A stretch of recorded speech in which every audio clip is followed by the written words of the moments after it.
Hi, if you're watching this little clip, you actually have probably received school readiness services. Now, school readiness makes it sound like this program is absolutely about your children. That would be true. It is about your children and about being sure that they're in an environment of care and learning so that you can go to work or go to school yourself and feel comfortable that your child is learning so they'll be ready for formal education or kindergarten and life. But your children are not the only ones impacted by this program. And we'd like to share with you a little bit about your responsibilities as well as what we are able to do to support you. I'm Lynne Eldridge, and I'm the Executive Director of the Early Learning Coalition of Northwest Florida. With me is Joe Seabrook. He is the Performance and Operations Officer, and together, hopefully, we'll be able to provide for you a quick glimpse at what does school readiness actually mean, and some of the words or phrases that you will hear that are very important for you to hang on to, listen to those, pay attention. There'll be a lot of people talking to you as you go through this process, but our hope is that you will remember this little clip and remember the buzzwords that are important for you as the parent of your child to ensure that your child's ready for school, but also that you're ready to fully participate in this program, get all of the benefits without having to suffer any of the consequences. So, Joe, where would you start when we talk about school readiness and where that money comes from? Somebody's paying for this. Well, the school readiness program is a state and federally funded program that assists parents who need assistance with childcare. There is a double-sided requirement. First is that you have to be either employed and working a minimum of 20 hours per week, or you're going to school full-time in order to be eligible for the services. There has to be a purpose of care. Right, there has to be a purpose of care. Okay, talk about purpose of care. That's one of the words or phrases I was telling you about. If you lose purpose of care, we have no authority to continue paying child care on your behalf. So if your purpose of care, Joe, you said to work, right, to go to work, right? Right. That's purpose of care. If you lose your job, you have lost purpose of care. Does that mean you're automatically out, Joe? No, it doesn't. There are several options that you have, but you have to comply with the initial requirements, which is, and I'll use a term, you experience life changes like you are no longer employed. You have to notify us within a specific period of time, which is 10 days. Wait, so life changes. Here it is, another one, guys. Purpose of care. Why are you utilizing these funds? So you can go to work or go to school. Purpose of care is the only ticket that allows us to let you get on the train to have these services. But then you have to pay attention to life changes. That's what the state of Florida calls it when you have any changes such as income changes, you may have gotten a pay raise, you moved. There may be additional family members. What if I don't get a pay raise? I get a pay deduction. Well, you need to notify us as well. And the benefit to that is that it may reduce your co-payment. So I might be paying money I don't have to be paying just because I failed to report a life change. Correct.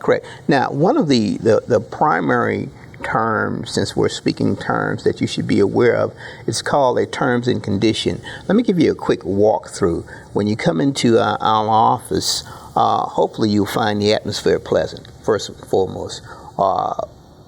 And we want them to feel like this is not a handout, it's a hand up. We all need that sometimes. Mm-hmm. But when they come into our office, they will be treated with respect. Right. Now, there are certain questions that your counselor, and that is the young man or young lady that will be working with you one-on-one, will have to ask. And some of these questions can be probing at times, but that's because of the requirements that have been sent down by the grant that we received, the dollars.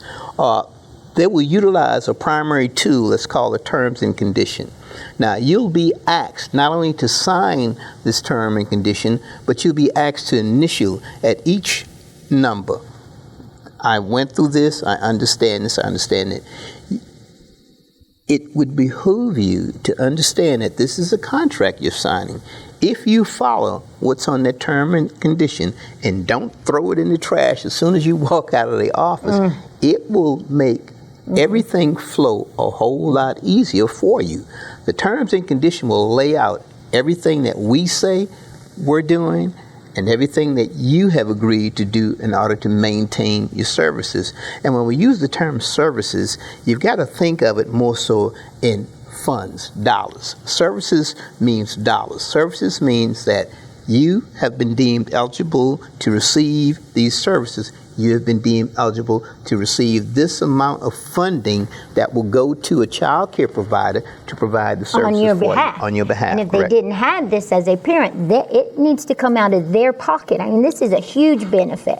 So here's your little quiz. Are you ready? Now, while I say it's a little quiz and I have a smile on my face, I want you to know that we have sat across from parents and had to look at them knowing that these funds or services meant that they could either continue in school or keep their jobs, and we had to say, we're sorry, you're no longer eligible, because they did not pay attention to how critically important these phrases are. And you can't remember everything we say. We know when you get here, your brain is on overload, but you must remember these. School Readiness is a program that allows you to basically use taxpayer dollars to fund child care services for your child while you go to work or go to school. It's the only way you're basically eligible. There is a terms and conditions equaling a contract between you and not just the Early Learning Coalition, but you and the state of Florida. And that terms and conditions spells out for you every step you are required to follow. So when you come to us and you're having to be recertified and you did not tell us that you got a nickel raise and you thought, well, it doesn't change anything, doesn't matter whether it decreases your salary or it doesn't change your qualifications. It does not matter. It simply states any life change. So school readiness, terms and conditions, or contract about your life changes. Those are those things that impact your income. Remember, the reason your purpose of care is based on your income. Do you qualify for these school readiness funds? Only if you have the purpose of care to work or go to school. School readiness, purpose of care, life changes, terms and conditions, contract. Those so far are 4 of the main areas that you have to key in and hold on to those terms once you leave our office, because 5 months later, you're not thinking of any of this. You're in the row of going to work and going to school, and you feel really good. In fact, you're thinking, I might want to buy a new car, Joe. But what you're not thinking of is in 1 month, you're coming back in to recertify. Mm-hmm. That means we have to look back again. Are they eligible? Is there a purpose of care still, right? Right. And normally, again, on those terms and conditions, again, we'll tell you when you're supposed to be back in for your redetermination, whether it's 30 days out, 6 months out. It could be. You'll have that information That's right. at hand. And the last thing that we wanted to share is that when they miss their appointment and they're coming back to renew their services, approval for their services, but they missed that appointment and they call a week later and say, oh, I'm sorry, I forgot, nobody told me. Will a parent receive any information from us prior to the time they're supposed to come back in to be redetermined that they still have a purpose of care? Well, what happens is during that initial interview, as that counselor goes through that terms and condition, they will explain everything, and it will also be on there when they have to come back in for redetermination. The parent is then given 3 forms: the terms and condition for them, the 2 forms that go to the child care providers. All of these forms have that last date on it. Parents are also told that if you pass that date, your services are dropped because the system does not recognize a purpose of care at this point in time. And we can't hold it open for 2 days or 3 days, or they miss that deadline, they are out. They no longer have a contract for those funds. And if they keep going to the child care and the provider lets them, Joe, who's responsible for those dollars? It is the parent's responsibility to pay at that point in time. Now, there are options as long as they can notify us prior to that date. Okay? What happens is if that date comes and they have not been redetermined, then they're required to go on the wait list. Ooh, and that wait list is not something that is a quick walkthrough, is it? The wait list is based on priority. The number one priority is the date that you went on the wait list. So if you lose your services, you go on the wait list as of that date you came in to apply again. Wow. So you could move back probably 3 to 4 months before you would even be eligible or be pulled off the wait list to come back in for services. Right now, if I had to go on the wait list, I missed my appointment today, I came in tomorrow and said, oh, I'm so sorry, they're not going to see me. I have to reapply, and then my application, Joe, will move back all the way back. And if there's a wait list of around 500 right now, I am behind those 500? Absolutely, depending on the priority.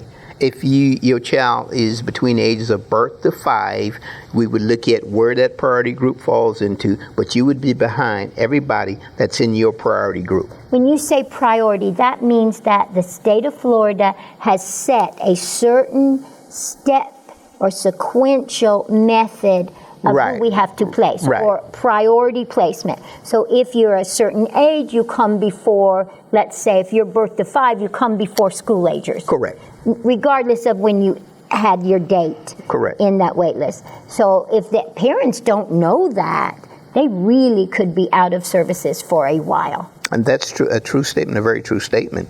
The best way to avoid that, again, goes back to that initial interview, paying attention.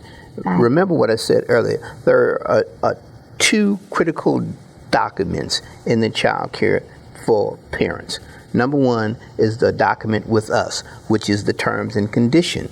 The second document is when they take the forms that we've given them to the child care provider of their choice, and they sit down and they sign an agreement or contract with that provider. Yes. They need to be aware of what that says as well. They also have got to be aware of that handbook that the provider gives them to sign. So the terms and condition from us, and then the agreement that they sign with the providers. It is no longer acceptable to say, I don't know what I signed. It's not on us. Remember that parent we had, Joe, that actually called the governor's office because we would not give them services. And actually they had no purpose of care because they had failed to report a life change. Correct. So we could not just automatically place them back on. But they assumed we could, and that we would not follow up. And remember, what we ended up doing is calling the lady's place of employment to see if there was an actually purpose of care. And they told us, the employers told us, hey, she could work 40 hours or 20 hours if she wanted to. We just can't get her to come in and work. And so we sent that response to the governor's office, and we never got another statement from them. So we do have to follow up on these concerns. And we want to make sure that they're clear on some of the life-changing events that they have to notify us about within the 10-day period. Not only is it how long, Joe, is that 10 business days, 10 calendar days, or it doesn't 10 calendar matter? days. Okay. They will have to notify us about pay. Number one, did you get an increase? Did you get a decrease? Are you still in school? Are you not in school if your purpose of care was based on school? Even if it's just a break between, like Christmas break or semester break, and I'm not enrolled yet, but I was enrolled. There are certain steps we would have to do for that, and we need to be aware of that. Are you married? Are you divorced? Are you, did you, move? And the reason for moves is, can you be contacted? Right. Anything that would impact change your life, is something that we would need to be made aware of. And it's listed out, again, on your terms and conditions. Please, please, please, take that form, go through it, ask your counselor questions as you come to each and every section. Make sure you understand what it says. When you leave, be sure you have it with you. Yes. Go home and read it again. Put that date someplace so you know what date you have to be redetermined or recertified. Those are the basic challenge, but you have the information there. A lot of the oops have been taken out of the system. I forgot, and I didn't mean to. We're no longer allowed to. They very well could have forgotten, and they very well didn't mean to. Who would mean to lose an income of $5,000? Basically, that's what we're talking about. They have an income now of an additional $5,000, Joe, if we are paying this money on their behalf. So who would lose that on purpose? What happened? Unless they meant to, Joe, and that's fraud. And we haven't. We'll talk about that term a little bit later. In the past, Joe, and I think this is why it's so important for us to talk about this now. In the past, we probably have not been as focused on these areas of concern and really tried very hard to work with the parent, getting them ready for this day, knowing it would come. But accountability is here. It's here for us. It's here for them. And we no longer have the option to say, oh, honey, it's okay. We can do this, this, and this. We can't help anymore if they do not report those life changes. Right. Well, it comes down to simply a personal responsibility. There is no other way to put it. You are personally responsible. It is like you're receiving funds, dollars, money, any way you look at it. If we could just put it all in $1 bills and give it to you, you're receiving that. If you go on a job and you receive a paycheck, you're responsible to perform in a certain way. You receive these funds, so you have to perform in a certain way. It is your responsibility. No longer can it be this person or that person. It is on you. Contact us either through our website at elcnwf.org, check us out on Facebook, or give us a call. We will be here to support you. Check it out.